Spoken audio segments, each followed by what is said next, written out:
Hello fellow YouTubers and gamers, my name is TTC9Able and welcome back to the Stanley Parable. Just a slider.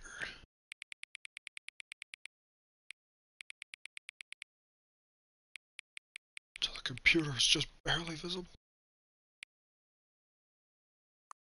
All the way off. Is it just a slider until the cat and dog are friends?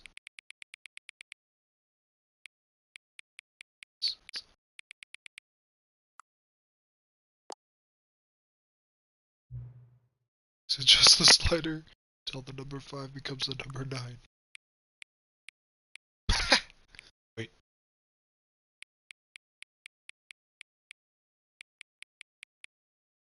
Wait, yeah, I'm gonna do...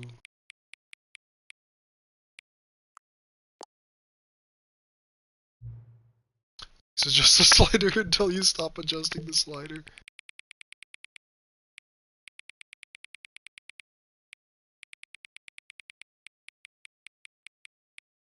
That's hilarious. Which of the two made-up words below is the most appealing to you? Occuboinkle. Scrumtush.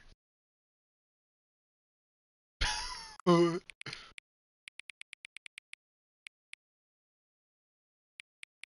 I'm gonna put it. Is it just... Oh, don't.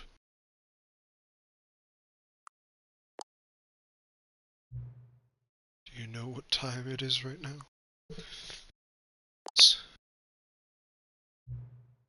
Is the time that it is right... I'm pretty good, how are you? Is the time that it is right now the correct time? Yes. What is time, anyway?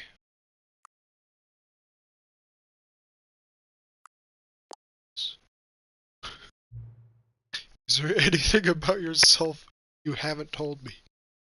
Yes. Okay. Help. Yes. Will you come back to visit me? Yes. That's good. Oh yeah, it still says the Stanley Parable too. Oh, that's great.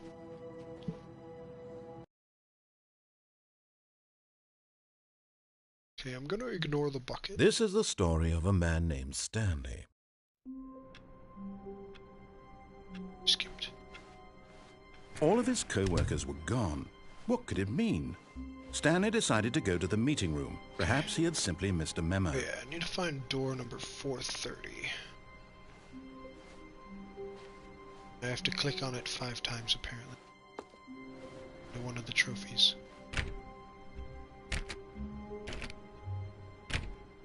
Oh, please. Are you really just doing this for the trophy?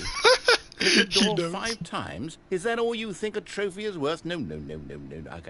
I can't just give these merits away for such little effort. A measly 5 clicks? Now, suppose you were to click the door 20 times. I would say that's the kind of effort that warrants recognition. Okay.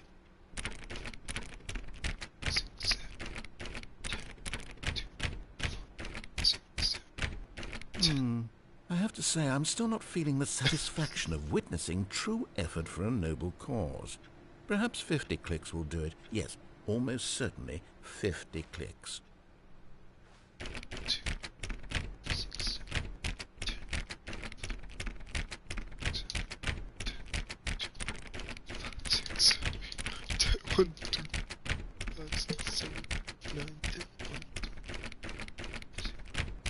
No, I'm still not feeling it. I want this trophy to have meant something. It has to be a true reward for valiant effort. I want to see some hustle, Stanley. I want to see commitment, a willingness to go all the way no matter the cost. Why don't you go put 20 clicks into door number 417? 417.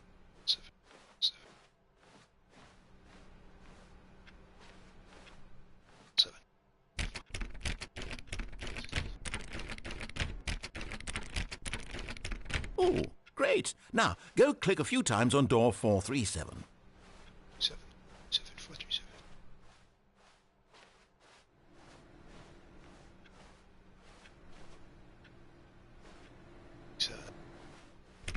Excellent. I think we're getting somewhere. Now, door 415. Let's give it 10 clicks or so. Where's 415? Where is 415?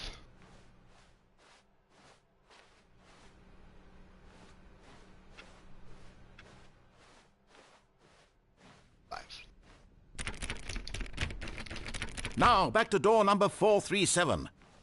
437. I forget where 437 is. In the hall. Aye.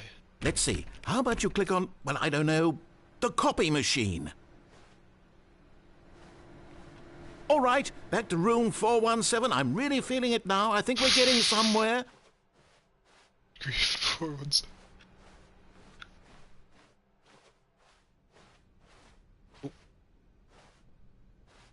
6.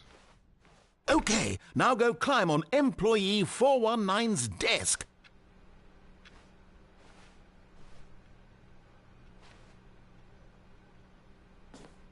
Yes! This is great! You're putting it all on the line, Stanley. I like that. All right, let's keep it up. Go give me a few clicks on door 416. 416. We've almost got it! Now the copy machine... Yeah, the narrator's really getting into this. Copy machine, go again.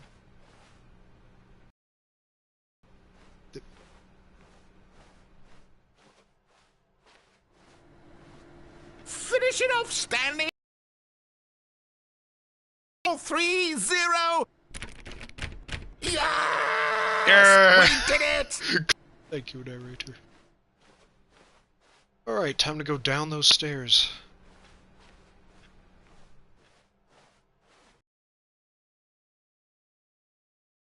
When Stanley came to a set of 2 open doors, he entered the door on his left. I want a trophy indeed. Yet there was not a single person here either. Feeling a wave of disbelief, Stanley decided to go up to his boss's office, hoping he might find an answer there. Room closet still hasn't been opened. Coming to a staircase, Stanley walked upstairs to his boss's office. I don't know my ups and downs. Never been down here before. Ooh, it's red. The collectible! You found one of them. One of the miniature Stanley figurines. Remember, Awesome. no reward for collecting all of these, only the intrinsic pleasure of a job well done. You can't buy that sort of happiness, Stanley. God knows I've tried. So, I implore you to savor each and every moment you come across one of these beautiful figurines. Okay. Cool. Okay. We'll see. Boss, admitting he had left his post during work hours, he might be fired for that. And in such a competitive economy, why had he taken that risk? All because he believed everyone had vanished. His boss would think he was crazy. And then something occurred to Stanley. Maybe, he thought to himself, maybe I am crazy. All of my co-workers blinking mysteriously out of existence in a single moment for no reason at all. None of it made any logical sense. And as Stanley pondered, for example, why couldn't he see his feet when he looked down?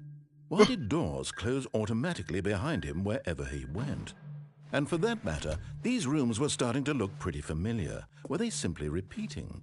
No, Stanley said to himself, this is all too strange. This can't be real. And at last, he came to the conclusion that had been on the tip of his tongue. He just hadn't found the words for it. I'm dreaming, he yelled. This is all a dream. Oh, what a relief Stanley felt to have finally found an answer, an explanation. His co-workers weren't actually gone.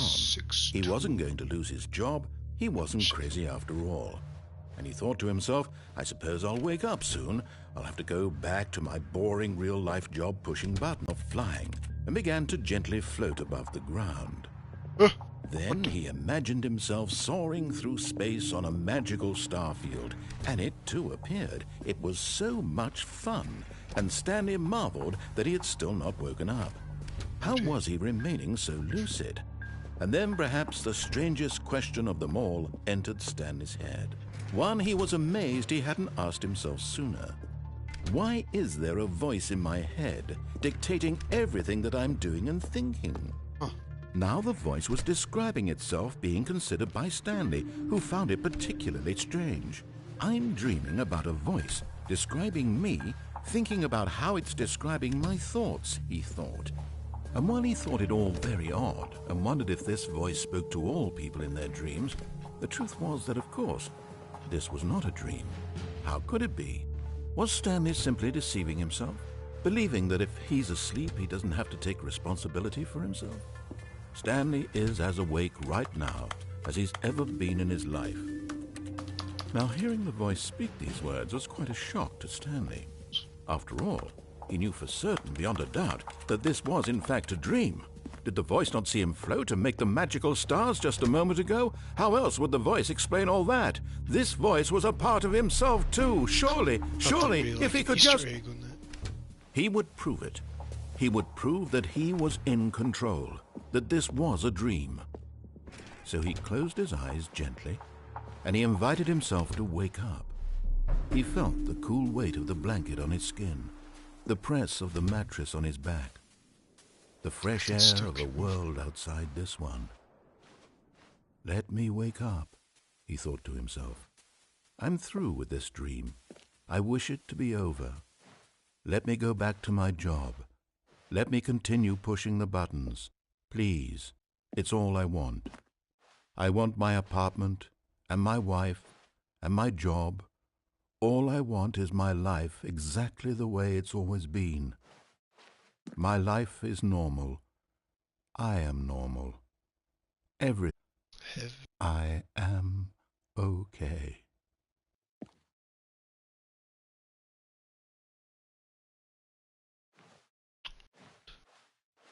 Stanley began screaming. Please, someone, wake me up. My name is Stanley. I have a boss, an office. I am real. Please, just someone tell me I am real. I must be real. I must be. Can anyone hear my voice? Who am I? Who am I? And everything went black.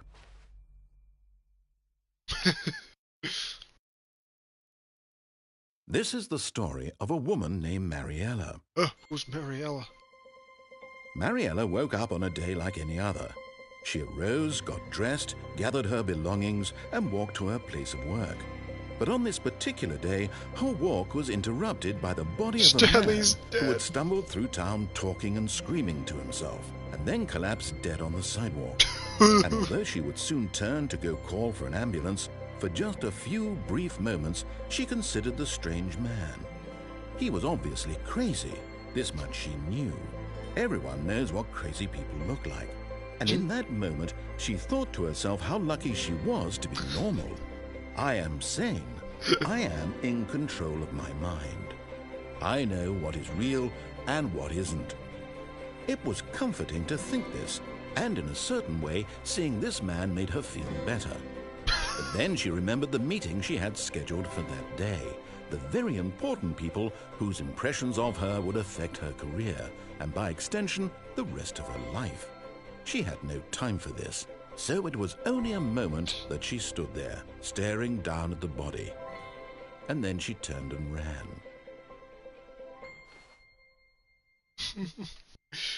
So random.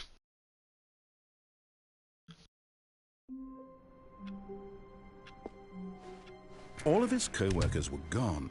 What could it mean? Stanley decided to go to the meeting room. Perhaps he had simply missed a memo. In the meeting? Probably have to go to the meeting room. So I'm gonna do the phone when call. When Stanley came to a set of two open doors, this was not the correct way to the meeting room, and Stanley knew it perfectly well. Perhaps he wanted to stop by the employee lounge first, just to admire it. Ah, yes, truly a room worth admiring. But eager to get back to business, Stanley took the first open door on his left. Stanley was so bad at following directions, it's incredible he wasn't fired years ago.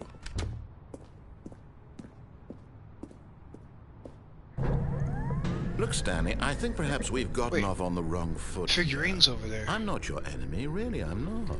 I Get into realize that that vent. investing your trust in someone else can be difficult, but the fact is that the story has been about nothing but you. There's someone you've been neglecting, Stanley. Someone you've forgotten about. Ah, well, so much for this live stream. Internet's too bad. Okay, well, I'm gonna close this live stream and try again afterwards. Back.